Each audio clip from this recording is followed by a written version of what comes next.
সবাইকে শুভ হনুমান জয়ন্তীর অনেক শুভেচ্ছা। আজ হনুমান জয়ন্তী। তোমাদের তো আগেই বলেছিলাম বাড়িতে আমি হনুমান জয়ন্তীর পুজো করি, কারণ আমার বাড়িতে হনুমান ঠাকুর রয়েছেন। যেহেতু আগে থেকেই ভেবে রেখেছিলাম পূর্ণিমা ছাড়ার আগেই পুজোটা করে ফেলবো, তাই অনেকটা ভোরবেলায় উঠে পড়েছিলাম।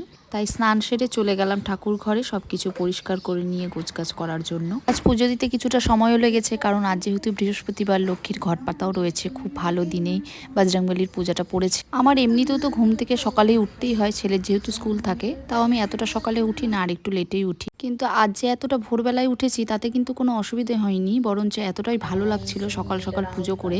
আর আমার ঠাকুর ঘর যেহেতু ছাদে, তো ছাদে গিয়েই না মনটা পুরো ভরে যায়, কারণ পাখিদের এত সুন্দর আওয়াজ সকাল সকাল শোনা যায়, তোমরা হয়তো শুনতে পাচ্ছ। সত্যি সকাল সকাল পুজো দেওয়ার যে কি শান্তি, সেটা হয়তো বলে বোঝানো যাবে না। আমি বেশিরভাগটাই চেষ্টা করি সকাল সকাল যাতে পুজোটা হয়ে যায়, কিন্তু অনেক সময় কাজের চাপে যখন সকালে পুজোটা হয় না, একটু লেট হয়ে যায়, তখন সত্যি বলতে পুজো দিতে বসে না একদম মনটা বসে না।